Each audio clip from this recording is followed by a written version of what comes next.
જય માતાજી, જય સિયારામ. પૂજ્ય મીણબાઈ માના ચરણોમાં વંદન કરું છું.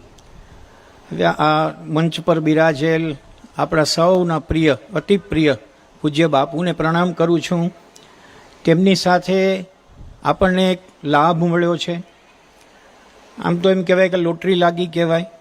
અને સતુવા બાબા અહીં પધાર્યા છે. આજે અહીંયા છે એનો આ સ્થળને લાભ મળ્યો, એનો ખૂબ આનંદ. આપણી વચ્ચે બે જાજરમાન વક્તાઓ છે. જાજરમાન એટલા માટે કે જયને આપણે સૌ ઓળખીએ છીએ, અને નનકુભાઈએ સાચું કીધું કે એની કોઈ બીજી ઓળખાણ આપવાની જરૂર નથી. આમ ગોંડલનો એ શબ્દકોશ ખરો, પણ હવે રમેશ પારેખની જેમ એ રાજકોટ આવીને વસ્યો છે, એટલે અમારા રાજકોટ માટેનું એ ઘરેણું છે, એટલે એમનું સ્વાગત એ રીતે કરીએ. અને આપણી વચ્ચે રબારી કોમમાંથી એક બહુ જ ઉચ્ચ સ્થાન ધરાવનાર મહિલા પ્રતિનિધિ ઉપસ્થિત છે. જાજરમાન વ્યક્તિત્વ છે, ખૂબ ઉમદી રીતે પોતાની વાત રજૂ કરવા માટે એ પ્રેરાયેલા છે. અને આપણને એ વાતનો આનંદ છે કે નાનું મોટું નહીં, લગભગ 4,000 વિદ્યાર્થીઓની સંસ્થાને તેઓ જાળવીને બેઠા છે. એવા રેખાબેન આપણી વચ્ચે છે. અને પૂજ્ય બાપુની આજ્ઞાથી આપણે કાર્યક્રમની શરૂઆત કરીએ. હું સૌ ત્યાં ઊભા છે એને પણ વિનંતી કરું કે આપ બેસી જાઓ. જમણી બાજુના મિત્રો મંડપમાં આવશે તો અમને મજા આવશે અને તમને થોડીક શાંતિ રહેશે. કોઈના હાથમાં મોબાઈલ તો છે નહીં, એટલે કંઈ ચિંતા નથી. પધારો, આપ ખુરશી લઈને વચ્ચે આવશો તો વધુ સારો લાગશે, રૂડું લાગશે, ઈચ્છા થાય તો. મિત્રો, આમ તો એમ કહેવાય છે કે ધર્મની વ્યાખ્યા સિદ્ધિને સાદી છે. આજનો જે પ્રસંગ છે એને એવું ટાઇટલ આપ્યું છે કે ધર્મસભા છે. આમ હું તો માનું છું કે જ્યારે ભયંકર યુદ્ધ ચાલતા હોય ત્યારે રોજ એક ક્ષણ ધર્મસભાઓ થવી જોઈએ. કદાચ એના બળના આધારે કોઈકના બુદ્ધિમાં સારી અક્કલ આવે અને એ આડુધડ વિચારવાને બદલે વિશ્વ માટે કલ્યાણની ભાવના વિચારે. ધર્મની સીધી વ્યાખ્યા તો એવી છે કે જેનાથી પોતાનું અને બીજાનું કલ્યાણ થાય એને ધર્મ કહેવાય. લાંબા કાંઈ બહુ વ્યાખ્યામાં ન પડીએ તો ધર્મ પોતાની જાતને સુખી કરવાની અને બીજાને પણ સુખી કરવાની એક કેડી ચિંતનારો માર્ગ છે. એના ઉપર આપણે ચાલીએ તો ધર્મ આચર્યો કહેવાય.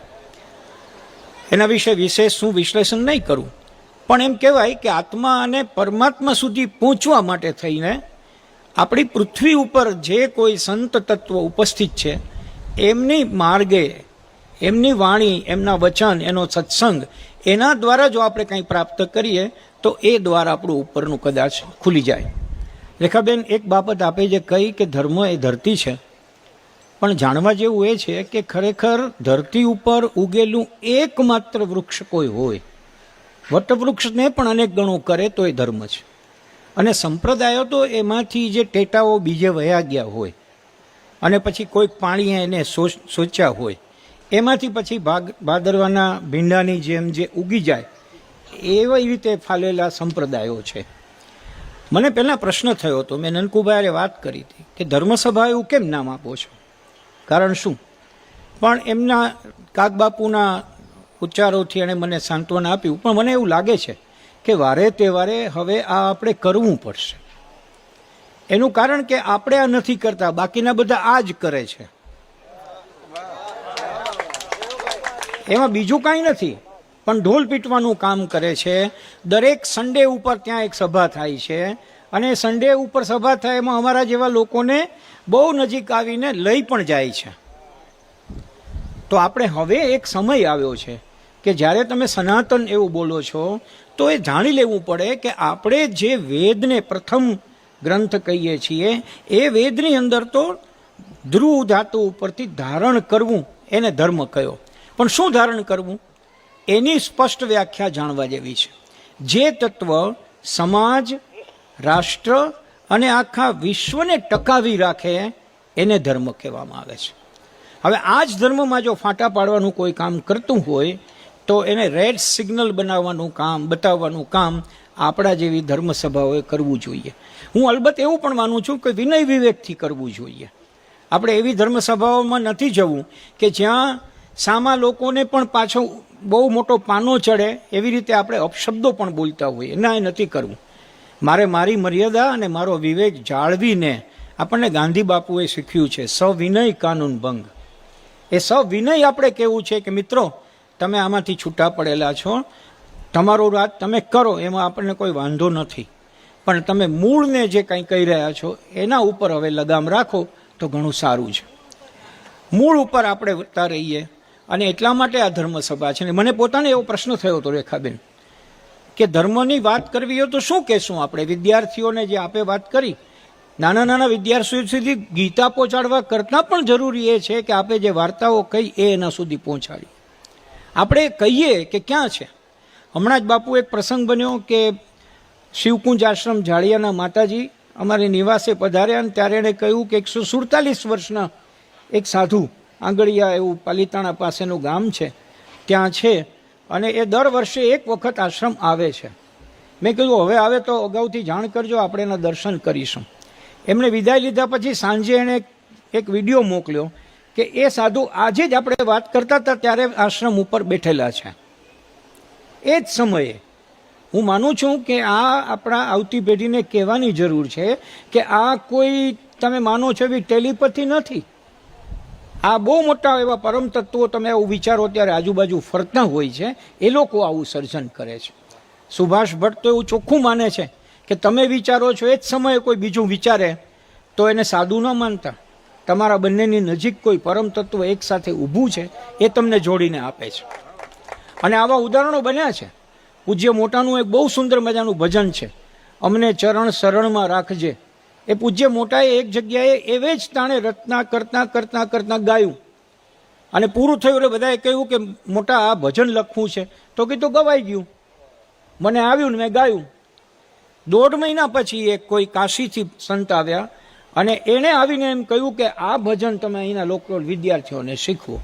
એ ભજન કયું હતું?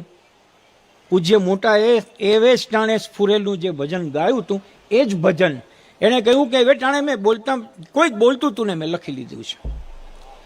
આ પરિસ્થિતિ આપણે કહેવાની જરૂર છે. હું માનું છું આ આપણું સનાતન તત્વ છે. ખરેખર આપણે ઝંડા ફેરવીએ, ત્રિશુલ વેચીએ તો એ સનાતન નથી. આ વાત આપણે કહેવી પડશે નવી પેઢીને કે ભાઈ આ તત્વ અહીંયા પડ્યું છે, આ બીજ અહીંયા છે.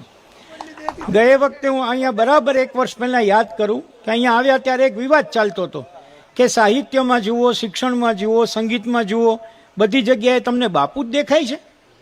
પુસ્તકનું વિમોચન કરવું હોય તો તમે બાપુ પાસે જાઓ, કાંઈ માગવું હોય તો બાપુ પાસે જાઓ, બાપુ સિવાય કોઈ કાંઈ નથી. એ વિવાદ ચાલતો હતો અને બહુ ધુરંધર વ્યક્તિ દ્વારા વિવાદ હતો. વિવાદો તો ધુરંધરો જ કરે ને. અત્યારે ધુરંધર 1 અને ધુરંધર 2 છે જ આપણી સામે વિવાદ માટે. તો એ વખતે જ્યારે કોમેન્ટ થઈ હતી ત્યારે મને યાદ છે કે હું અહીંથી બોલ્યો હતો કે અમને વાંધો નથી સાહેબ, બાપુને પણ વાંધો નથી કે એના બધે નહીં બોલાવીએ, પણ તમે બાપુ સરીખો કોઈ બતાવો તો ખરા અમને કે જે બાપુને સ્થાને અમે બોલાવીએ. એવું હોય ત્યારે કહેજો, પણ એ જડવો મુશ્કેલ છે. અને એનું કારણ એ છે કે એ માત્ર વહેંચતા નથી, એ અનેક લોકોને જોડી આપે છે. હું તો એવું માનું છું કે રામાયણમાં જે સેતુબંધ થયો એ રામ અને બીજા વાનરોએ કર્યો, પણ અત્યારે વ્યક્તિત્વને મેળવવાનો સેતુબંધ છે એ બાપુ કરી રહ્યા છે. આ એમને મળ્યા પછી અમને કેટલા લોકો મળ્યા અને આજે આપણે સૌ મળ્યા છીએ તો એનું કારણ બાપુ છે. મેં ગયા વર્ષે રેખાબેન અહીંથી વિધાન કર્યું હતું કે અત્યારે 70 વર્ષની ઉંમરે મને જેટલા ઓળખે છે એમાંથી 92% લોકો બાપુને લઈને ઓળખે છે. બાકીના કાં ભૂલી ગયા છે અને કાં વયા ગયા છે, બાકી કોઈ ઓળખતું નથી. ઇવન હવે તો બાપુ એવું બન્યું છે કે ભદ્રાયુભાઈ પ્રોફેસર હતા એ કોઈને ખબર નથી. તમે ભદ્રાયુભાઈ બાપુને ત્યાં હો છો એ છો ને, બસ આ કાફી છે, આ પહેચાન ही કાફી છે. તો આજે અહીંયા ભેગા થવાનું કારણ એ બહુ મહત્વનું આ છે. કારણ કે એકબીજા અહીંયા ભક્તિરામ બાપુને કદાચ નનકુભાઈએ ફોન નહીં કર્યો હોય તો પણ એ પધાર્યા. શું કામ? બાપુ છે માટે આવે છે. તો આ એમની મહાનતા એ સનાતન તત્વ છે. તમે વ્યાપક, બાપુ વિષ્ણુને વ્યાપક કહે છે, તો વ્યાપકતા કેવી રીતે વ્યાપે? સાથે એકબીજાને જોડતા જાઓ, એમાંથી વ્યાપે. મારે એક વાત એ પણ ખાસ ઉમેરવી છે ને, જયે જે કહ્યું તે કે આપણે શું કરીએ છીએ કે બધા લોકોને પાછળથી, જયે જેમ કીધું કે વીતી ગયા પછી બધું બનાવીએ છીએ. રામે મંદિર ન બનાવ્યું, આપણે બનાવ્યું. મંદિર માટે ઝઘડાય ખરા ને બધું ચાલ્યું, હજી ચાલે છે એ તો. પણ એક મુશ્કેલી એ છે જે આપણા દેશની અંદર, અને એ બહુ સાચી મુશ્કેલી છે, કે આપણે બધાને એટલા બધા મોટા બનાવી દઈએ છીએ. જેણે કહેલું નથી કરવું ને એટલે આપણે એને પૂજવા માંડીએ છીએ. રામે કહેલું કરવાનું છે, મોરારી બાપુ કહે તે કરવાનું છે. સત્ય અને પ્રેમ અને કરુણા એ એમનો એકનો ઇજારો નથી, એ વહેંચે છે. તો આપણે લાઈફમાં ક્યારેક તો એનો પ્રયોગ કરીએ. પણ આપણે શું કરીએ છીએ, એ નથી થઈ શકે એમ એટલે એને પૂજવા માંડવો. અને એટલા માટે આ એ જ બાપુ છે કે જે એના પૂજનના વિરોધી છે. અત્યારના તમને કોઈ સંત એવો નહીં મળે કે જે હિંડોળા ઉપર હિચકતો હોય તો આગળ એક ટેબલ હોય અને બાજુની અંદર એવી બધાની સજ્જડ વ્યક્તિઓ, એક બાજુ નિલેશભાઈ, એક બાજુ ખેચરીભાઈ બેઠા હોય કે એને અતિક્રમવા બહુ મુશ્કેલ પડે. નહીંતર એ પણ કરી શકે છે, ટેબલ હટાવો, કરવા દો ચરણ સ્પર્શ. તો વાત આ છે કે પૂજવાને બદલે જીવનમાં ઉતારવાની વાત આપણને બાપુ કરે છે, એટલે આપણો એના પ્રત્યેનો ભાવ છે. કૂવાવાળી વાત તો બહુ જાણીતી છે, જયે કહી તે. એક ભાઈ આવી રીતે 5 કૂવા વેચી નાખ્યા પછી બીજા દિવસે કોઈએ કીધું કે તમે કૂવા વેચ્યા, ખોટું કર્યું. તો કે કેમ? આમાં તો કે 10 ફૂટે પાણી હતા. એમ? તો બારે થઈ. તો હવે શું કરવું?